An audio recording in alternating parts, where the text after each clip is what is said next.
Hello and welcome. I'm your host, Wim Liu. I'm joined by co-host Alex Wong. You're listening to the Hello and Welcome podcast presented by Betway. So the Raptors I say just, they literally just concluded the player portion of their end of season media availabilities. We got to hear from several players that we will talk about just here.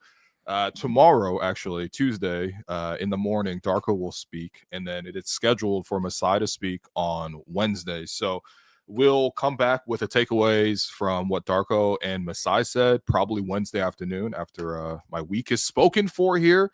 But in the meantime, we'll talk about the players who spoke today. Of course, we had Scottie Barnes, Brandon Ingram, RJ Barrett, Jamal Shedd, Jacoby Walter, who else, man?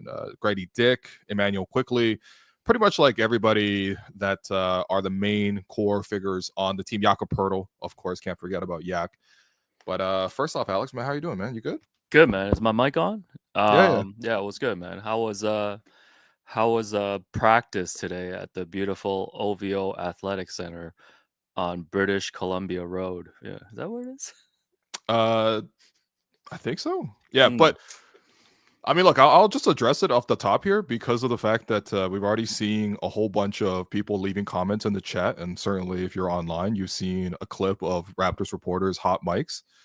Uh, I think a couple of things. Number one, if you really listen to that thing, that is not me outside of the first sentence of what I said about the situation. So you might look at some of the other comments that were made. I'm not saying that those were okay, but that was not me. And I'm sick and tired of this thing being pinned on me, especially for people who listen to the show. Like you know what my voice sounds like. The comments about Jonathan, the comments about Scottie's enunciation, that's not me.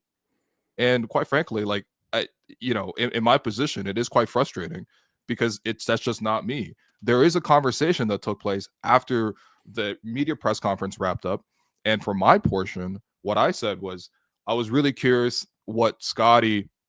I was really intrigued that Scottie went out and actually laid the expectation out for next season because of the fact that in the conversations that we've had on record with Darko and with Bobby, Masai not so much, he hasn't spoken publicly in a while, but for in those conversations, they have been really cautious and really reticent to like actually place hard expectations on what's going to happen with the team next season. And so I thought it was funny, especially when it was asked, like, hey, what do you think the expectations are for next season? Scottie actually paused for a second, looked over at uh at one of the members of the press conference team for the Raptors press relations team, Phil, the guy who he loves putting onto the camera. And he actually laughed before he actually said that, he expects the team to make the playoffs and, there's no excuse for them not to be good next year, especially when they're healthy. And we'll talk about that in just a second. But my thing was, I think that this was actually just like a really interesting media strategy in terms of like what you're actually going to put on record and sort of how you set the expectations. And of course, there's a bigger conversation around, did Scottie Barnes improve a lot, especially with his public speaking this season? I was actually asked as a question by Chelsea Late in the press conference itself, but something that you noted in your writing your profile on Scottie Barnes at Toronto Life, the Raptors last season, coming into the offseason, they actually identified that they wanted Scottie to, improve sort of like how he comes across in the media and sort of just this general public speaking on camera. And so they actually got him professional help to sort of like train and get a better sort of sense of his stage presence when he's in front of a microphone. And more than anything else, everybody in the room has appreciated that aspect. Like, I think that in previous seasons, certainly if you go back and watch some of the press conferences, they were not as clear. But again, like, I think more than anything else, everyone's just appreciative of that. I think that as we've said on the show multiple times this season, maybe on the court in terms of the offensively, in terms of his game, maybe that stuff can improve more. But what have I said all season? It's like we've really liked how he's matured as a person, how he's matured as a leader, how he's sort of represented the team. And, more than anything else, like that's been a really, really appreciated aspect of the season. So again, like if you go back and listen to the clips that are out there, that's all I said was just I thought it was an interesting media strategy for him to come out and actually put the expectations on record. And I'm curious to see if coming up tomorrow with Darko, coming up on Wednesday, if they, if they're going to talk about, if the front office and the coaches are going to follow suit in terms of talking about expectations and setting them hard on paper the way Scottie did and how confident he was. But that's it. And I don't really like look, I don't think, especially listening back to the conversation, the general conversation in the room wasn't friendly. But that shit wasn't me, man. Like, and I don't know. I think anyone can understand that, like, why this conversation would be frustrating in a person in my situation where I'm seeing comments on Reddit, I'm seeing comments on Twitter, people like slandering my reputation. Like that's not what I said about him. Yeah, no, I'm glad you cleared it up, man. You through this, man. I can't wait for I can't wait for someone who's not on the internet to listen to this and be like, "What's Will talking about?" You know what? That's fair. That's fair. And honestly, even for Everybody just be careful around hot mics, man. well, I think that's the other part of the situation is like, typically speaking, the mic is not hot except for when the interviews are going on. Mhm. And so, you know what? Obviously, you can have better awareness. I think there's probably just in general, you should be probably more decent in general. Like, I agree with all of that. But at the same time, it was not sort of made known to everybody that, this is a situation where everybody was on record for everything. Again, some of the stuff genuinely does feel, especially when I think back on it, because there was like multiple conversations going on, so I didn't even hear the main one that the people were referencing in terms of what was set up on Mobo. I really certainly don't agree with that. I think Mobo has been nothing but great, honestly, all season, and especially media wise, I actually find him to be quite clear and articulate. And then I think the thing with Scottie, to me, is just like really think that the Raptors have done a better job this season of not just like preparing him as a player on the court, because that's something that we'll talk about just shortly, but especially even as a speaker, as somebody who's able to, just like, I mean, he is a public speaker. He's like a very public figure. He's the leading player on the team. He's the most important player on the team. That, like, for him to actually, come across and be more concise and be more thoughtful on the microphone and be more open to sharing more. I think that that's been good for everybody involved, both media wise and also from the organization wise, to have him sort of speak on behalf of the media. So I think on any fronts, it's actually just a good thing that they were able to come out and sort of like improve this other aspect of the game. That's really it, man. Yeah, no, I get it, I guess man. it's like more fun to talk about the controversy, but please listen back to that thing. It's not me on there. Yeah, and trust me, I get it. I know it's frustrating when, like, your name's getting thrown out there, about things and things like that, and then, especially I know how much you care about just, like, doing this job and all of this stuff, so, I get it, Yeah. man. I get it, And we bro. could even admit to it. Like, there were years in the past, like I think probably the second year for Scottie was probably when it was probably at its worst. But there were times where like he would have to be like physically dragged by the press officers to go do media once in a while. And he was really reluctant to do it. And he, really was not able to have a good time in sharing those conversations. And I felt like that wasn't really productive, both from people doing the job of media, or it wasn't productive for Scottie because he clearly didn't want to do it. And nobody really wants to force him to do any of that stuff, right? But Yeah, I think ultimately, at the same yeah. time, if you're going to be the main player, you're going to have to talk a lot.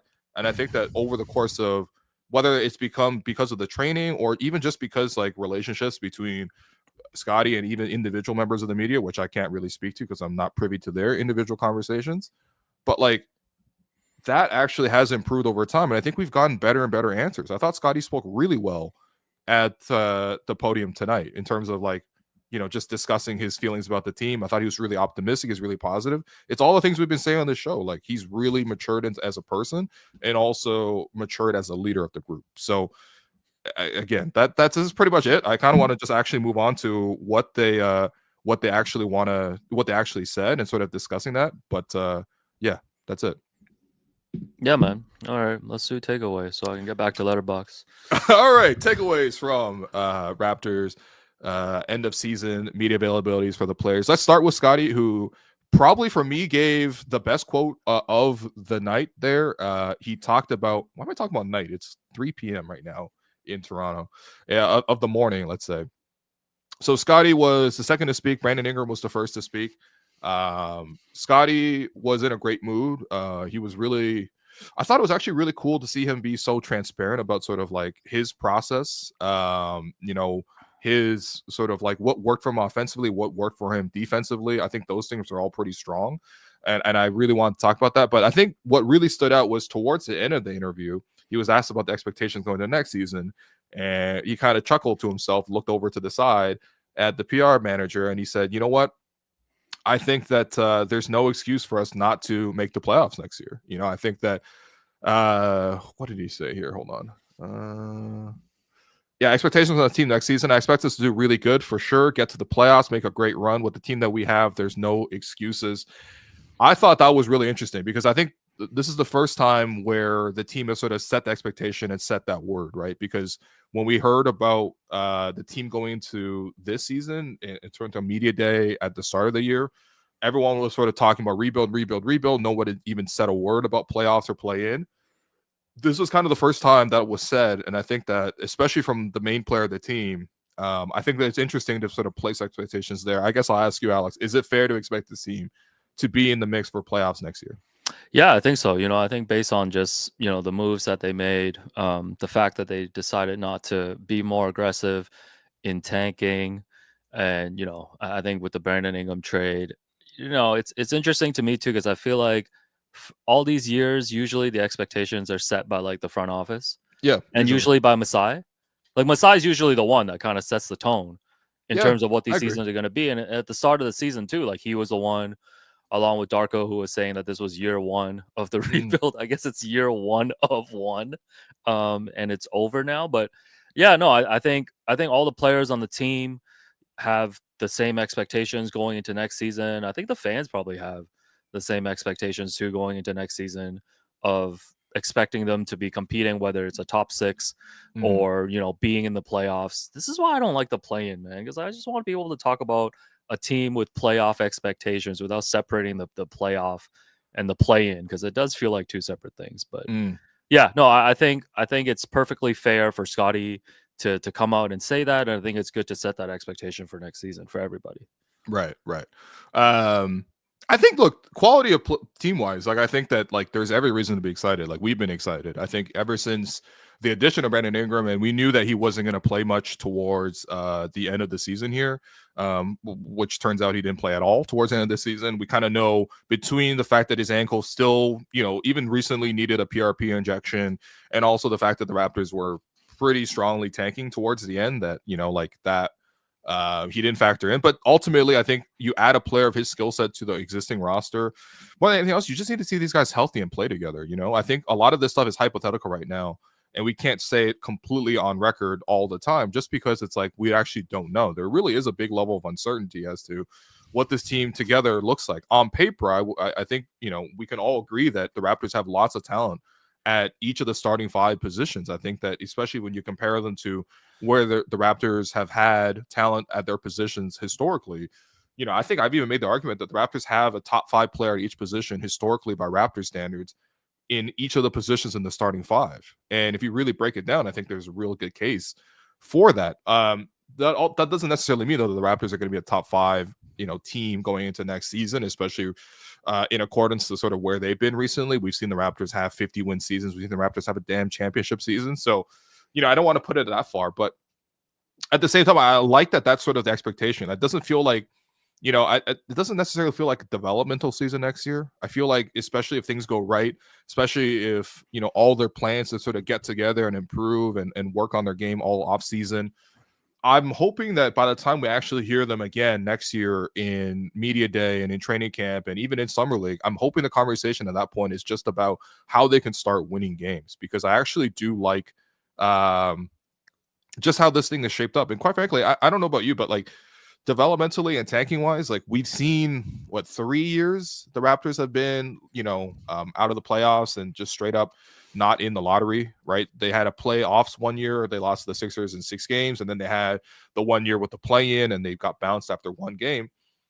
I'm not gonna lie to you, I'm like really excited to actually see just winning again, man, more than anything else. Like, Yeah, for sure, man. Like I think for 2 years now, like last year and this year, there's just been no goal in the Mhm. standings, right? Yeah. You're looking at things that you can't like really quantify with numbers in terms of development, and there's just the team moving forward. I think too, like when you think back to like 3 years ago when they traded for Jakob and they were, going for the playoffs and ended up in the play in, I think that was a drag for everybody too. But I think at the time it was just because like the team was performing below expectations, and the fact that a lot of guys were still up for contracts. Like Fred was going into free agency. There was uncertainty about Pascal and OG. I think next year, even if they are in a play-in position, which I know a lot of people don't love, Mm-hmm. like it's going to be different because like the players are locked into their contracts. It's a younger team. It's an up and coming team. I just think there's different ways to look at teams that land in that play-in spot, right? Like, Sure. are Yeah. you Yeah. backsliding into that spot, or is it a step that you're taking before you get into the top six? And I think the Raptors belong in that latter category. So I think this is good for fans too, right? Like we Mm-hmm. spent the last like 4 months of the season just like actively not really talking about the team on like the post game shows and stuff like that because like Yep. Yep. they were just kind of running in circles and bringing out a lot of players out there. I mean, a couple of them like AJ Lawson, shouts to my guy Colin Castleton. What did you Mm. do in Philadelphia for 6 days, bro? Hey, CC. Like no, but it's like a lot of the players that we were watching weren't even going to be a huge part maybe of the team's future, things like that. Like the games didn't really matter. Mm-hmm. And for the games to matter next season will be good. And like fans can actually get angry about this team for underperforming instead of like sitting players and tanking and stuff. It'll just like refresh the conversation a bit different conversation. I think you can agree or disagree with the fact that they just are not doing like a long-term rebuild. They've made the trade to get back into it, but I think for the fans it'll be really good next season. Yeah, I mean, I think there's already like a big, I wouldn't say like sale on hope. That's why I'm actually really curious to see how Darko and Masai approach it in terms of what their like strategy is in terms of how they want to sell next season. But So like, why can't they both speak tomorrow, man? nah, man, come on. Well, Masai got to go to the gym at 10 or something, man. I know he has like a tight schedule and stuff, but Masai does have a pretty hardcore you schedule. I don't think care about podcasters. he goes in at like 7 a.m. basically, and yeah, I mean, like it's he goes in there, he goes through a whole boxing workout, and Yo, then he's ready to speak and he's all yo, activated. ask So Darko for his crimes against Chris Boucher tomorrow. well, somebody will probably ask about Chris at some point, but Uh, I think yeah, I'll be interested to sort of see where they set publicly, I guess, the expectation going into the season. But I mhm. certainly don't blame the players for that. I mean, I think Scottie overall is just really generally positive about the team, and especially as the leader of the team. Like, why not sort of like lead with enthusiasm? I thought tonight it was just such a long conversation with him in terms of just like about all the things that worked with him this year. Worked with the team this year. I think that a lot of great things were said about Darko. A lot of great things were said about the rookie class. I think maybe, I even had this conversation, maybe not on the hot mic with the whole room, but like I did have this conversation with people, like who had a better conversation with people. Sorry, who had a better season than Darko this year? Because I feel like he might be one of the biggest winners in the Raptors No way! organization. I need to hear this theory, man. No, okay, because here's my thing. Because like the expectations going for the season for Darko was like, Yeah, we're gonna rebuild, but is he the right coach going forward? sure. Yeah, Not yeah, only did he get his contract option picked up before the season even started, which I yeah, think yeah, is a yeah. great sign of trust between the org and also the front and the coaching staff. But I also think that like over the course of the year, I feel like his PR really rose a ton. You know what I mean? Like Mm, I think the players, I mean, more than his PR, the way that the players have sort of advocated for Darko over the course of the season was really good. We'll get into some of those comments, but the mhm. other part I thought was interesting was just sort of seeing Scottie and how he evaluated his own season. So I think number one, he said that the hand injury, I asked him about his hand injury and sort of how that affected his shooting and sort of how he plans to improve his shooting over the course of the offseason. And I think that, he said that basically he couldn't really feel the ball Mm. Okay. and he couldn't really grip the ball either. That's how Yeah. like mangled his right hand was. Mhm. And so, when you sort of consider from that perspective, like certainly that would be a really difficult thing in terms of like just getting your touch and feel. I mean, he's literally lacking. He said he can't feel or grip the ball when he has it. Certainly his hands are big enough to grip the ball, no problem. But again, it's because of the fact that his hand was injured. So I think that probably played a significant factor, especially into his shooting, maybe in the last 2 months of the season when it basically looked like that's when it affected him. The other part that I thought was interesting was he said, throughout the season, I was working on different things. Some games I was working on mid range, working on my fadeaway. Sometimes you saw me attack and get to the rim and playmaking. And it's just about finding a consistency on how he's going to insert himself and affect the game every single game. He also said himself that shooting was a problem for him this year. But once that comes together, it's going to make things take off even more for himself and for the whole team. I do think it was a bit of interesting. Did you see a bit of experimentation with sort of the way he was used all year? Yeah, sure. And I think there was a period of time too where I think people were having an issue with just the volume of 3-point shooting that he was taking and things like that. And it's just another hard season to evaluate Scottie, because like a lot of times he was not playing with the full complement of the roster. Mm, And I think, he was probably given a bit of room to just see what he could do offensively. And some of that came back pretty inefficient, right? yeah. So I think, yeah, I'm sure there was some, just kind of finding different roles for him. But to me, it just feels like the season kind of just went by and it was a tough year to really evaluate what he's going to look like. And I think that's another exciting thing about next season is assuming that the roster is going to be fully healthy. You want to see what kind of role that he Mm, goes into. And I think we've talked about it. It's like, I don't think, I know he talked a lot about, his own goals today about wanting to be on an all defensive team and talking about how that recognition is going to come when the team starts winning. yeah. And I think that's the part you want to see from him. It's like Scottie rounding into, like a high level upper tier, consistently like two-way player. And he doesn't have to lead the team in scoring. He doesn't have to lead the team Hmm.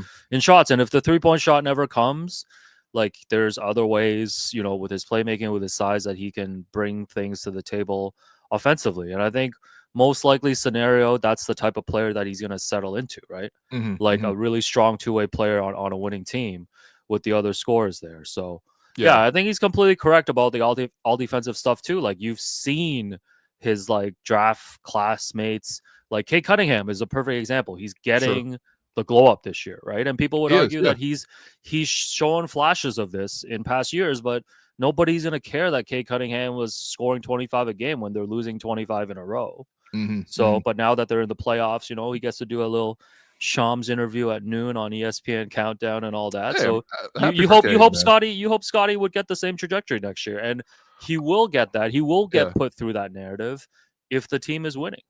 No, but this is the thing with sports. Like when you win, everything is good. When you lose, people are looking for reasons of what's going wrong. You know what I Hmm. mean? And so Hmm. it really is just a matter of perspective. Maybe honestly, like maybe framing in sports narratives could be improved and maybe a little deeper than did you win, you're good. If you did you lose, you're bad. You know what I Well, mean? Like also it's a like little simplistic, but also guys only get put through, unless you're like LeBron or Steph. You mhm. only get to get put through like one of these narratives, like in Yes, your career, because like once you're celebrated, then people will move on, right? Like people just get bored. nobody's talking about Evan Mobley next year, man. And then, or Well, maybe they will if he turns into modern day Tim Duncan, like my boy Bill Simmons says. I think the ringer Um, is still gonna be existing. So I no, think but you Evan think Mobley will about get plenty of pub. Giannis is a great example. Like Uh, everybody already put Giannis through his whole narrative. He's won a championship. yeah, So yeah. nobody cares that he's averaging like 30, 15, and 10 right now. No, it's Yeah. crazy. People just get bored of you unless you're like, as you mentioned, one of these transcendental guys where it's like, Hmm. you talk about Scott, you talk about like, Steph and LeBron every day. Even Steph doesn't get talked about every day. I think Steph only gets talked about in the positive light. LeBron's the only guy who gets it on both ends. LeBron is really the Yeah, outlier. Yeah. You yeah, got wasn't there Jerome sent us a clip, was it? Was this Skip Bayless debating a kid about LeBron versus MJ? yeah. Honestly, that's what I'm saying. That's He love of the game. That's for the hate of the game. he inspired a whole mini like He's like, get a, me to a mini Milliken economy. middle school. I'll debate any kid No, that but the MJ's better than LeBron. nobody else has a whole economy around just talking about them every single day. Yeah. So, but I think, yeah, I mean, honestly, the last thing with Scotty was just, it was very sweet. He said, what did he say here? Hold on. Uh, he said, yeah, he said, I think there's a lot of questions of basically about like, why is the team culture so good, even though, the team has been losing. And Why is the culture so good even though you guys suck? I mean, that was the subtext of the question, I suppose. And his answer was it's about the talking, communicating, building trust, building actual friendships. Once you get to know these guys, putting my body on the line just to fight with these guys. I generally love these guys, being with them every single day. That's the worst part about the season. the end of the season, which I thought, honestly, that's actually really cute, man. I thought that was actually really, really sweet thing for him to say. You do see him always showing love to the rest of his teammates. Yeah, so I remember. that's why we said all season, man. It's like the Mhm. game may not have come along yet, just the offensive portion, but I think as a Mhm. leader, as a speaker, as somebody who just like in front of the camera or behind the camera, whether it's like whether it's hot mics or not hot mics, he's positive and he's consistent. And I really liked seeing that from him all year. Yeah, I think, even when I was talking to him for that Toronto Live profile, like, some of the conversations took place before the start of Mhm. the season, and I remember him talking about that stuff, and in a way that I felt like was genuine. He talked about how Yeah, this was the closest group that he had been with here in Toronto, and I asked him why, and one of the reasons he said was just the age of the guys, right? Like sure. they're Yeah. all it's a very young group. I Mhm. think when Scottie came in here as a rookie, like there was already a hierarchy on the team with the vets, and Yeah, some of yeah. the vets had already won championships, and it was just a Right. hard thing. I think in general, if you just think about it, like forget about the basketball part, just kind of fitting into a group, like that's a Mhm. very difficult thing to do, right? So yeah, I think that part is good. I was thinking too, like I know we have Unk on the team, Garrett Yeah. Temple, get well soon from your MCL sprain. Man. How long of an injury is that? At his age, I think Yeah. No disrespect to Garrett. Like I'm I'm not stressed if he's not back for opening night. no, no, Like I no, no. know he'll be here. To Like a man, assuming he's every back. single person wants Garrett Temple Yeah, back. It yeah. actually I'm a reminded me fan. of last year at locker room cleanout because everyone said the same thing about Garrett then too. Yeah. I guess Yeah. no one said that about that young. We should have read into that. Man, Yeah, but guys yeah, complaining like about customs. I was thinking too, like because of this team, the way that the starting lineup is, and then the bench is a lot of young guys. I feel like they should bring in a vet who actually plays. No, You don't think really, there's one really. spot on the bench for like a vet? Like just like a more veteran guy? You don't think they need something like that? I You mean, know what? Yak, if I think off the top of my head, Yeah, Yak is like yeah. their vet to me. No, but I think this is a special scenario. I think we've actually encountered like one of the best vets in the league right now, and it has to be Garrett Temple, just based on the way Yeah. But I every want a single vet who player. plays. Yeah. No, I know, Like but a it's your vet 15th in the man. Who rotation. cares? Like No, if it's I a wa- 15th man. No, no, Who no. I'm cares, not bro? saying instead of Garrett. Like keep Garrett, Oh, but then another vet? yeah, bring in some guy. Who can we bring in? Who's a vet we can actually just get in and play, man? Like I think it'd be cool. Yeah. Yeah. No, but I I mean, think everyone's saying Chris Boucher, but we already know he has an illness. He's oh yeah, sick of the Chris org. Chris did pop up. I mean, he obviously wasn't allowed to speak. Oh wow, not Oh, yeah. allowed to play, not allowed to speak. Yeah, It wouldn't be fair cultural. It wouldn't be fair for him to unbelievable, man. Yeah, no, but I think yeah, I mean like yeah, he popped in. He I guess like dropped in on the Scotty presser. yeah, He like yeah. peeked his head through the window. There's a And video that Lindsay took Darko's like, yo, you need to get already. out of here. Yeah. Yeah, Yeah. yeah. Uh Um, but yeah, ultimately I think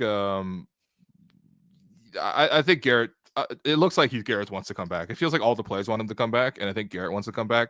That's probably going to be enough for Garrett to come back. By the way, the MCL sprain, I just looked it up. Even a mm. worse MCL sprain takes about 12 weeks. So he Oh, got plenty okay, of time, man. okay. So that's not too bad. Yeah. Yeah. All right. Get well soon, Garrett. Yeah. Okay, takeaway number 2. We got to see Brandon Ingram again, which was really nice. Brandon, super soft spoken on the microphone. I actually was sitting like basically first row and I couldn't really hear what he was saying at certain parts. But ultimately, it was great to hear from Brandon and sort of get more thoughts on him. I think, the one thing was with Brandon is you could tell there's like a quiet confidence about him. I think someone asked him like, Masai and Bobby, they said that their goal is after acquiring you, they want to get you back to an all-star level. What's that going to take? And he said, just get healthy, which I thought was like, oh, that's plus aura points That's right aura. there. He was aura farming with that statement. Yeah. Oh, well, look at you, man. I didn't know you knew about aura farming, but yeah, I mean, I think that there was obviously a lot of discussion about his health. There was clarified to us by Raps PR before the press conference started that there were several injury updates to go through. I think with Brandon, it's basically that he got the PRP injected into his ankle. Hopefully things are just like gonna be fine. I mean, I'm gonna keep a close eye on it because I think the one knock against Brandon over the course of his career so far, largely with the Pelicans, but he has missed time due to various different injuries, and so his availability does come into question, and I think that's fair. But at the same time, like I think the quality of the player, I think he's like pretty confident in how he wants to step in. I like that he didn't just come in and say that like he's gonna take, not all the shots, but sort of like, be a, what I mean, like basically try to take over. I think if anything else, he was deferential. He said he always pictures himself on the floor, making the games easier for everyone else, being a ball mover, not a ball stopper, scoring the basketball in a lot of different ways, but also showing off his passing, having a chance to build some chemistry and knowing where guys want to shoot it. That's the other thing with Brandon is because like they actually had we've seen in New Orleans, not only his ability to score, but also in certain moments, because they haven't really had a point guard in a lot of those seasons or like a true point guard. He's had to sort of create as a point forward. And so we've seen some of the play creation where he's able to run a pick and roll for you. He's able to attack the defense and make the next read. Like he's certainly not a guy who's never going to pass. I'll say that much about Ingram. But at the same time, though, I think everyone else's expectation besides Ingram is just that like everyone else is really hoping that he comes in here and really takes on a lot of the scoring load. So, I'm really I don't know. I'm just excited to sort of see him. I guess I am slightly disappointed to not have seen him just yet. But more than anything else, like going into the season next year, my number one thing, what I'm excited about with the Raps is the addition of what Brandon can do. Yeah, for sure, man. A lot of pressure on him to drop a 40 ball on opening night. And it's been a minute since we had a guy drop 40, man. Shouts to his former team, New Orleans. Let go of general manager David Griffin today after 6 seasons. Did you see the favorite is Joe Dumars? He's gonna leave. Really? Shams reported that they're gonna finalize a deal this week, so he's leaving the league office. He's leaving. He's gonna go from suspending Draymond Green to try to beat Draymond Green. Honestly, that does sound like a better job to be a GM than just like handing out whatever fines. He's like, I'm not trying to find Ja Morant's next grenade celebration. Is the New Orleans GM job an attractive job in your opinion? They got some talent there, They did send out some picks in that DeJounte Murray trade. Do you think they rebuild? Do you think they tear it all down, or do you think they try to add to it? Because I think that's probably the biggest question for their GM right now. I don't know if they can tear down, man. They've got a lot of guys signed, right? Like even like Herb Jones and these guys. CJ McCollum, I'm sure, got himself a nice deal. Zion's Trey Murphy got like a 30 bag. Yeah, Trey Murphy. DeJounte's going to come back at some point. So I don't know if they can tear down. But, I mean, they're another team that I'd be like, man, would they trade that first rounder? I guess they would probably try to draft someone nice, especially if they're in the top 5. Yeah, I don't know. It's also, how do you even go about potentially trying to trade Zion, man? Yeah, it's really hard to like assess his value. Zion might be the hardest guy to value in terms of like where he should be, because it's really the eye of the beholder situation. Like, if you really believe that he's going to get his health under control and he's going to get his fitness under control, and he's going to get his off-court stuff under control, then you have a superstar player. But those are so many ifs, and you probably have to pay a lot for a chance to get those ifs. Get him to like Charlotte, man. Did you hear? No, man. You got to go to a good org, man. Did you hear Taj Gibson in his exit interview with the Hornets said that Charlotte, this organization, this city is a gold mine, and that free agents should come there. Yeah, Unk, man, it's time to get you to bed. Yo, honestly, the Hornets org is a gold mine. No, you know what? Sure, Unk, it's time to go to bed. Honestly, he really went a long way with that one. If Taj Gibson can recruit a top tier free agent to Charlotte, that would be the greatest signing the Hornets have ever made. That would be the best veteran all time. I think he'd surpass Garrett Temple on that front. By the way, did you know? So after that Charlotte Hornets game between the Raptors and the Hornets in the last week of the season, I believe both head coaches presented a game ball to their teams. Okay. So Darko presented a game ball to Jonathan Mobo, who got the chain that game, but he also got the only triple-double from the rookie class this year, right? That was cool. And then in the other locker room, Charles Lee, the head coach of the Hornets, walked in and presented the game ball to Taj for his 1,000th games played. Oh, that's so heartwarming, man. Let's have the Charles Lee All-Stars, guys who sound like they're Asian. No, not the Lindsey Hunter All-Stars. No way, man. Saying that, it makes me giggle. Who's on the Charles Lee All-Stars, man? David Lee? Well, the guy on the Lindsey Hunter All-Stars is Alexis Ajinça. That one's insane. That one is just not right. Oh, anyway. No, but David Lee would make that list.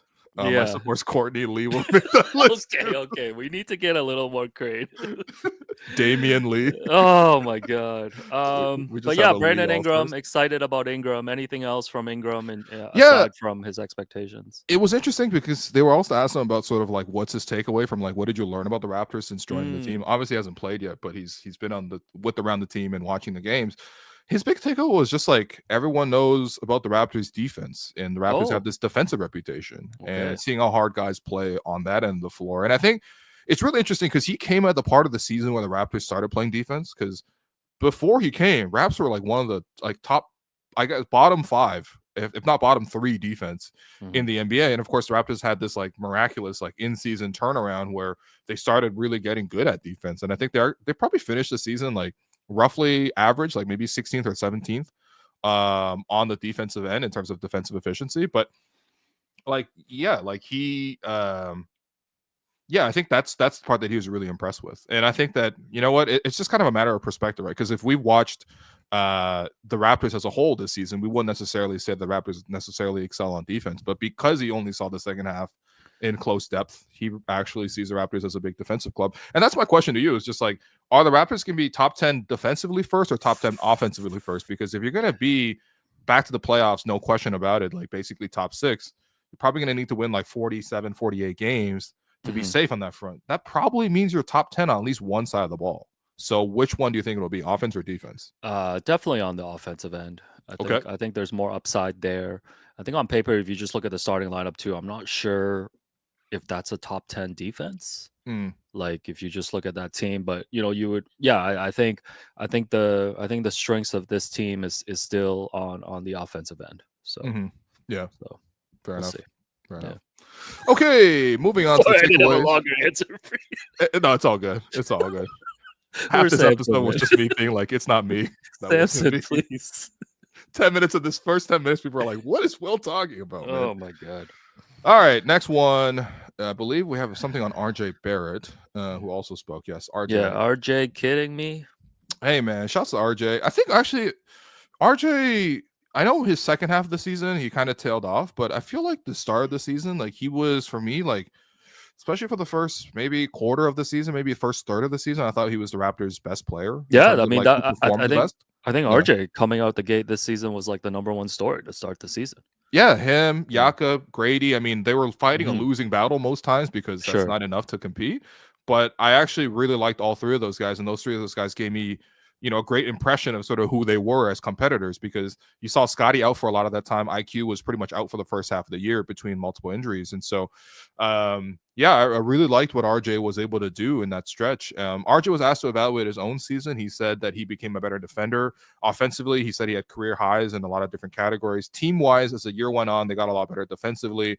Everyone grew, and so that was fun seeing that, just in general. But I think the big takeaway, and I think RJ has said this in multiple press conferences that I've been in, where he's talked about sort of like how much he's improved on the defensive end. Have you seen an improved defensive performance and effort from RJ? I think it's just like more of an effort, yeah, on the defensive end. I think at the start of the season it was pretty glaring that he was really only contributing on one end of the floor, even Mm, though, he was like their number one guy on offense for most of that stretch.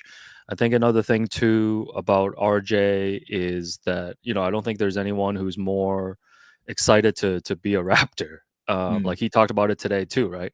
Like just the experience of just hearing his name called and how he thinks every day about how exciting it will be when they get back to the playoffs and stuff. mm. So just from like an off court standpoint, it'll be interesting to see, because I feel like RJ is always being put into the conversations of like maybe the most likely of the starters to get traded, and things like that. So it'll be interesting to see if he's here when the Raptors are making that playoff push again. Man, I okay, I think it's especially hard to hear that, I think, for a lot of fans, because people have really grown to like adopt and really like, I wouldn't be surprised if a lot of people's favorite players on the team, on the Raptors currently, is RJ. Hmm. I think the Canadian aspect is like pretty important here. Like, he also gave a quote where he said, just about, I guess, the feeling of playing in Toronto, and he said, quote, "I feel like a little kid. I'm Hmm. really Hmm. living the dream right now. Yeah. Talking to my best friend." He said he talked to his best friend recently, and they were talking about, when we get back to the playoffs, the city is going to be crazy. And he says that Hmm. every day he thinks about that and he gets really excited. And like, I don't know, man. I mean, like, he's by far the best Canadian we've had on the roster, right? Like, we've had, especially over the years, we've had more of those. Hmm. Corey Joseph, Jamal McGlure. We've had Chris Boucher.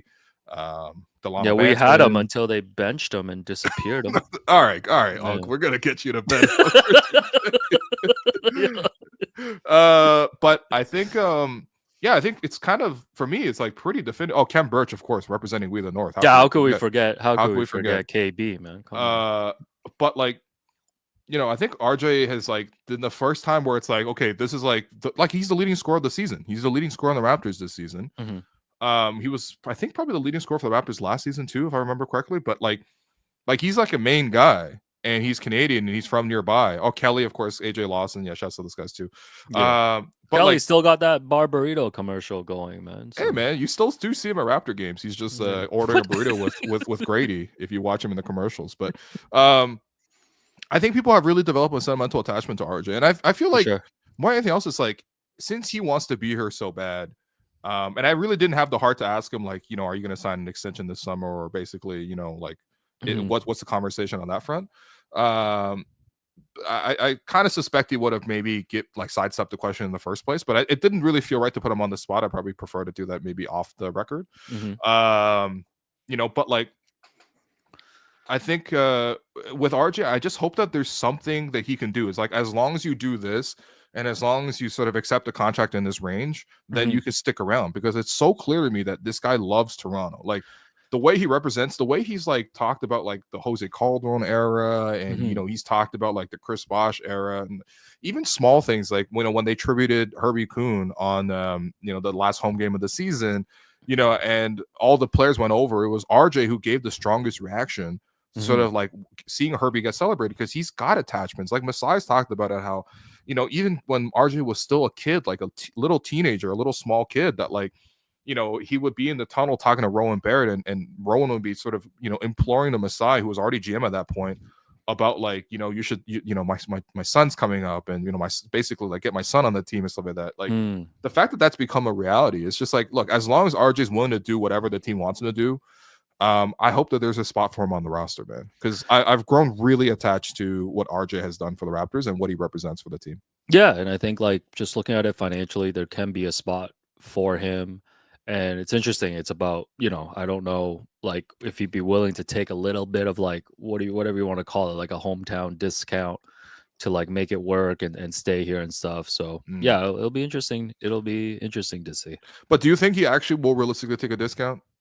I mean, it depends on how big it's that like- discount is. I don't think he's taking a Jalen Brunson like $100 million discount.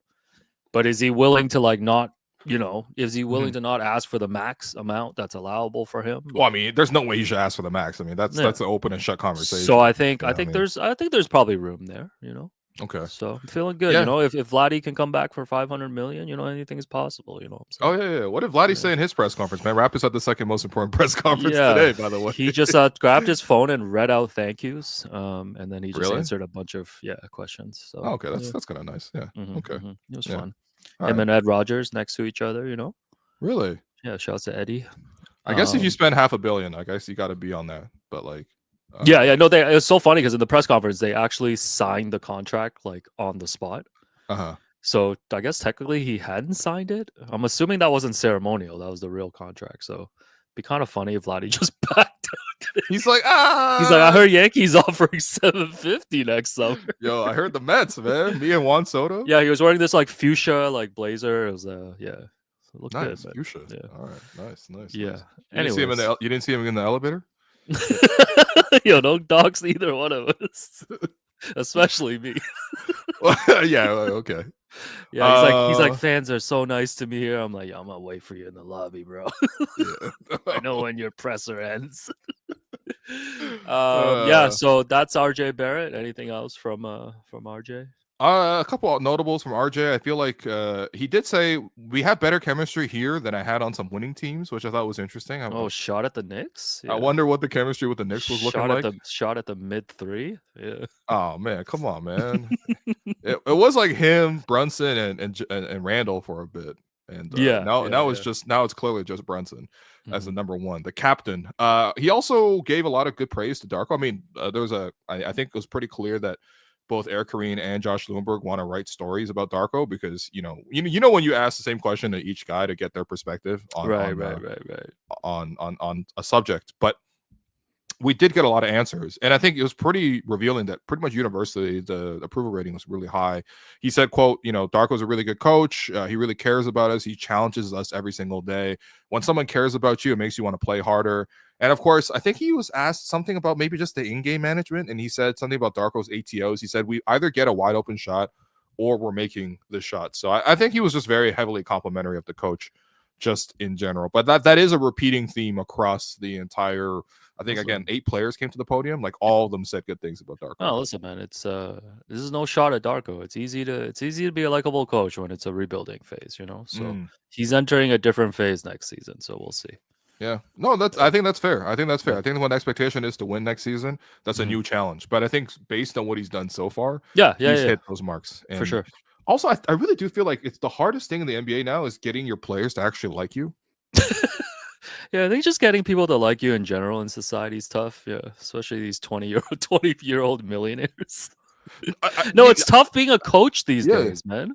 Yeah. Like you can't be Phil Jackson calling your rookies pond scum anymore. You pond scum is crazy. You gotta build relationships with these guys, right? And I think it's just tough because given just the nature of the NBA now, like you really are just on like a 3-4 year cycle a lot of times, right? So right. There's always expectations. So hey man, it's I don't know. I definitely don't envy the coaching position because like in addition to sort of like how much I guess like pressure that comes on from the player side, from management side, from obviously dealing with fans and media, but like I think just in general, like your just responsibilities change all the time. Like how we grade Darko this year is not going to be how we grade Darko next year. Next year it will be like how many wins did you win? How did you manage the team in crunch time? Did you make the team play as creatively and competitively as possible?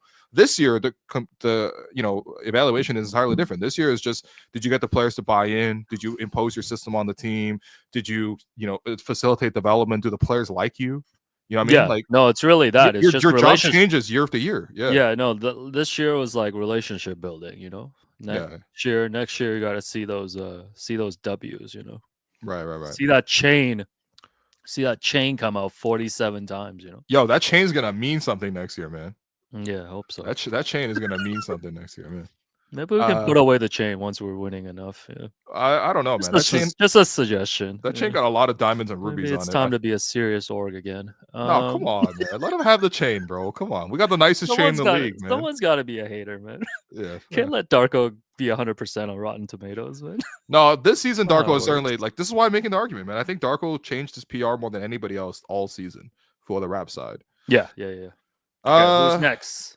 Aside from that, I mean, you heard from Quickly, you heard from Jacoby, you heard from Jamal. I actually want to touch on Jamal just a little bit, just because, like, I feel like next to Darko, I think Jamal might be the most universally loved. You know what I mean? Not the guy who is loved the most. That's obviously Scottie and maybe RJ.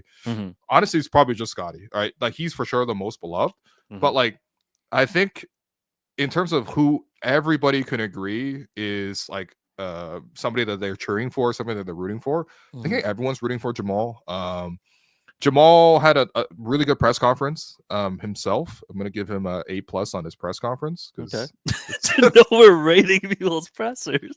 No, because I think the first question he was asked was something about just playing in Toronto. And he said, like, I love Toronto. I love Canada. I tried to learn the national anthem within the first 3 games. Yes, right. And I sing it every time. Never be the 51st state. Yeah, honestly, if he added that, I would have voted Jamal Shed for prime minister, man. Like he's on that level of like how much people love him. No, he had a great rookie season. He did have I think Toronto, they love their blue collar type players. Oh yeah, he is like he's like catnip Jamal. For all yeah, this, Jamal Shed. What'd you say? No, Jamal Shed is catnip. Sorry. Jamal Shed is meow. Jamal Shed is I forgot my thought. Sorry, I was busy meowing. Jamal Shed had a great rookie season. He did. And Toronto fans, he's a perfect player for the Toronto fan base. Like this is people aren't comparing him to Kyle Lowry, but they remind them of Kyle Lowry. Bro, I mean, the feistiness and all that. I think I think it was really interesting because I think RJ talked about it basically that like for the rookies, it's hard to sort of like, feel comfortable be yourself around the team, because you're new Mm, to the organization and all these guys are established and they're making tons of money and mhm, they're super famous, like these guys probably played them on 2K before they became real life people that they're dealing with. mhm, And one thing that was interesting with RJ was he said that like Jamal was the first to like really come out of his shell and show his personality, and that kind of like created that opportunity for the rest of the rookies to also sort of showcase their personality and come out of their shell. And I mhm. think that just like really speaks to a form of leadership. You know what I mean? Sometimes like when you're in a foreign situation, when you're in a weird environment, when you don't know people, like when you're able to be brave and be yourself, I think that that's something that's really really rare, and I think that's really something to be celebrated and appreciated. So I think that Jamal has shown us that quality basically off the court all season. It was also interesting. I always like talking to rookies because like there's always the sense of like, okay, basically like how you got your first year, right? Like how did it go for you? And there was a couple of questions basically on the your welcome to the NBA moment. And so I asked Jamal like who were the hardest players when he thinks back on his rookie season, who are the hardest players that he had to guard? And he said, well, actually, I'll let you guess. Who do you think is the hardest two players that he had to guard this Come year? on, man. You know I'm locked into the coverage. He says Steph Curry, and he had a tough night against John Morant, man. Wow, wow. Okay, Come look at on, you man. paying attention to the press conference, man. Come on, man. You think it's letterbox all day over here? Follow me at Stephen LeBron. Yeah. Yeah. Are you over 100? You're over 100, right? Oh, I'm at like 130, not to brag. Woo, Yeah. 130? Ooh, that dopamine hit. Meow. 130 people reading your past lives review? Please don't ever pull that up. That is a window into your soul? Yeah, he said Steph Curry and Ja, right? Yeah, is that the first one? Steph was cooking him so bad that Davion had to come in for the Steph Yo, assignment and that's so essentially bail funny. him out. He's No, like, yo, youngin, I got this. and then he said his first career start was against Ja. I actually don't remember his first career start, basically, but Yeah. This uh, is this is pre grenade John Morant. Yeah. uh, PG. That's his PG era. Yeah, pre grenade. I don't think he ever had a PG Yeah. era when you really PG think about it. Morant. Yeah. Wow, that was the game the Raptors lost 138 to Yeah, 107. this was around Christmas, right? Yeah. No, this is February. This is Oh, February. oh, He played damn. his first Okay. start. Yeah. Because I think like once they traded Davion, they were able to actually start Jamal, right? Because Right. Davion was here for the first half of the season, but he wasn't bad in that one. 14-4. What did Ja even have, man? Ja Yeah.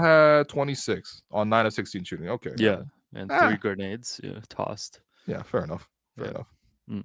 Mm, yeah. Meow. Sorry, I'm just meowing for Jerome. Shots I in, promised Jerome I'd start meowing. why, man? I don't know. I don't understand you guys. Because we started doing that on the post game show. Someone in the chat's like Alex Wall with the meow. The show is so much based on if one person says it in the comments, we will actually turn it into a reality, which says a lot about the it's show. just dumb jokes for one person. Hi, just checking in here. You're all good for meows for the day, Alex. Thank you. Woof. You got the dog in him now. Yo, Bill Simmons was praising Moses Moody last night. I couldn't stop laughing. Really, eh?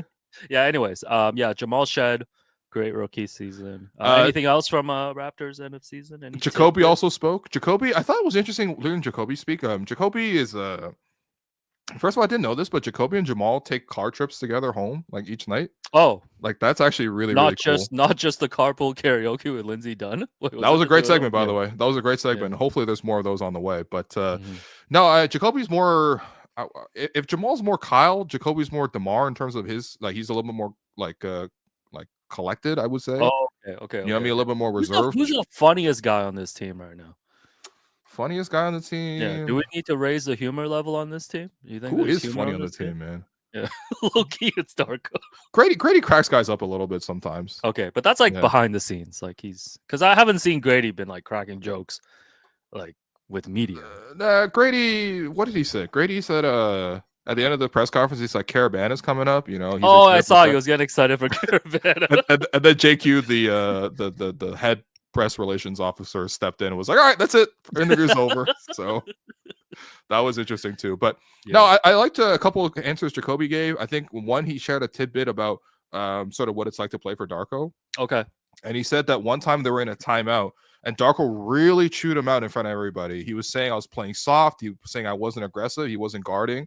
And that really lit a fire under him. Yeah, I thought it was interesting because I think my impression of Darko sometimes is like he's so complimentary of the players on camera that sometimes Ted Lasso type.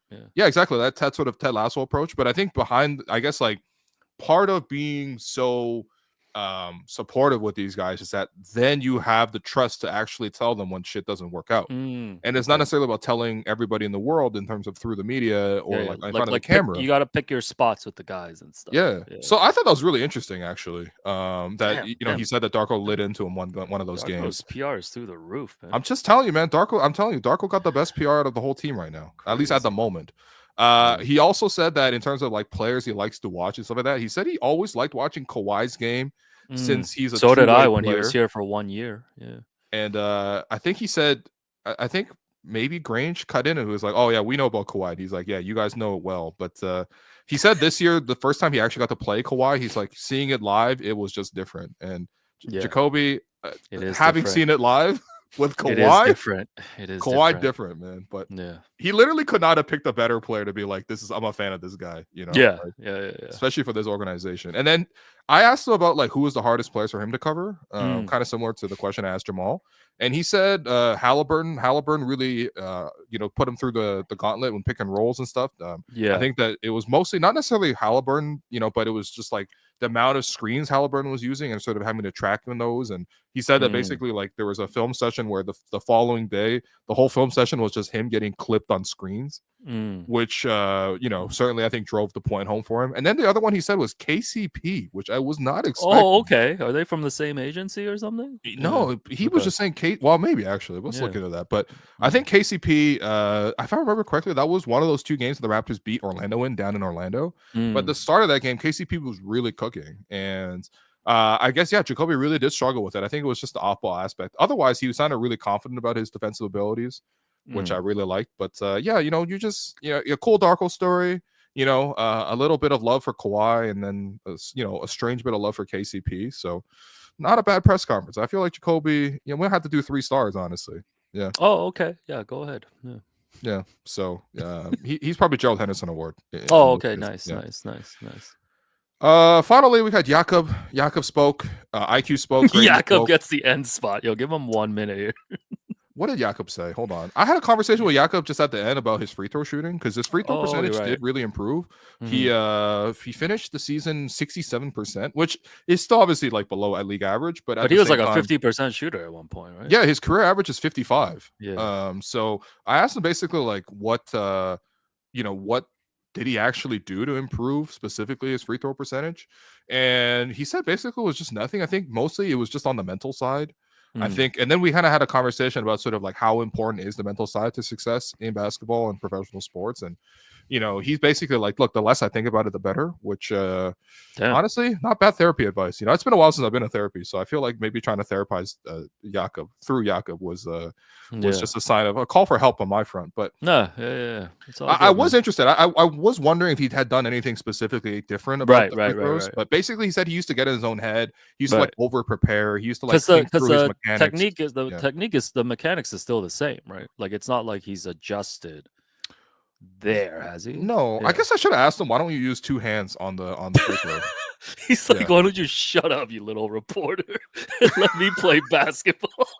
I don't think I think reporters took a huge L, maybe just in general from this press conference. Oh my goodness. But yeah, I mean, that was kind of interesting. But otherwise, I think with Jakob, he just really speaks like I think he's like really thoughtful with the answers. Like he's never giving you a great quote in terms of just like what a backhanded compliment. No, but I mean, like he's not gonna give you like the buzzworthy quote, you know? Yes, what I mean? But he's very thoughtful. Like he's gonna give you a real answer on these questions. A couple things he said. He thinks overall he made a step in the right direction. He felt more comfortable being more aggressive in more situations.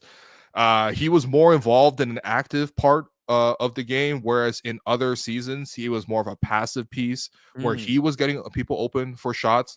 So I think that really more than anything else reflects on the systems and the roles that he's been in, because since Jakob's come back to Toronto, when it was under Nick Nurse and the previous group, his role was largely to screen and then he would catch the ball basically only to finish around the basket on rolls. But ultimately speaking, it wasn't like they were running a lot of offense through Jakob. Now, to be fair to Nick and the rest of that team, he was acquired at the trade deadline, so it wasn't like they're going to redesign the whole team around sort of playing more of a hub offense.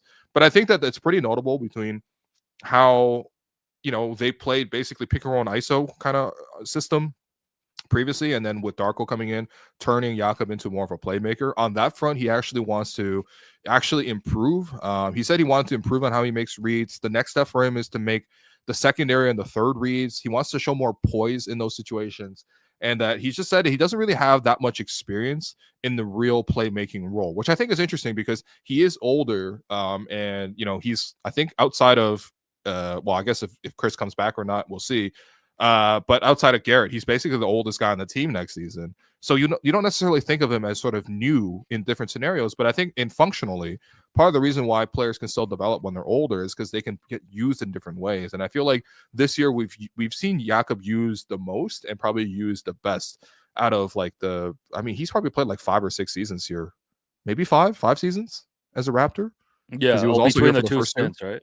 Yeah, I think 5 seasons. Like 3. This is, I guess, the end of his 3rd season since getting traded, and he was there for the first 2. Mm-hmm. But and then he also gave a lot of love to Garrett Temple. He said, I haven't really seen a level of veteran leadership in anybody like with Garrett.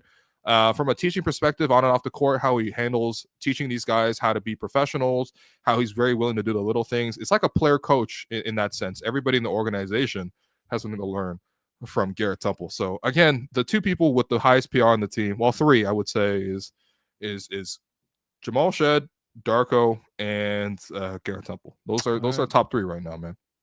All right, that's great. Mm-hmm. Yeah. All right, those are all your takeaways. That's kind of it. I mean, I'm curious to hear what Darko talks about tomorrow. I think especially considering the fact that, you know, where he wants to sort of publicly set the expectation. You know, for next season, I'm curious to sort of see if he backs up what Scottie said, which is basically that there's no excuse for why they shouldn't be in the playoffs next year. I'm also curious to sort of hear his evaluation of, you know, all the players. I mean, he's been asked about Scottie basically every day. Like, I'm at a lot of these press conferences, and, you know, every day there's some sort of variation of a question about, like, what do you think of Scottie's development here and there? But I want to hear more in terms of, like, what do you think about, like, IQ's progression? What do you think about RJ's progression? How does Brandon, maybe just hypothetically on paper, but like how, you know, that fits in to next season? You know, what he envisions Brandon's role going to be going forward, and you know, I think the development of the rookies as well. And I also think that I want him to sort of reflect on sort of the growth, because I feel like Darko's also grown into sort of like the role in the last 2 seasons. I think certainly, you know, you've seen over the last 2 years the players really sort of take really strongly to him.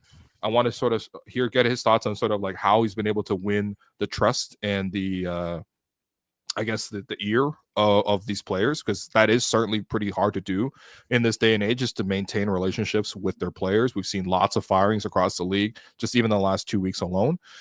And then, of course, we'll be back after Wednesday, because we won't do one after Darko, but we'll do one after Masai. Masai's press conferences, you got to be there seated for that one, man.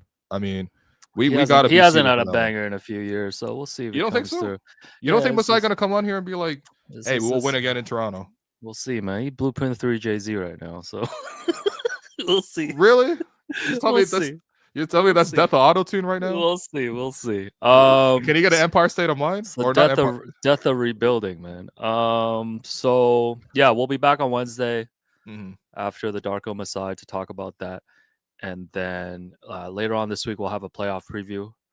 Yeah. And I think the plan is to probably go live on Sunday at some point to talk about the first weekend of the playoffs. Yeah, I mean, I do like chilling and hanging out live with people.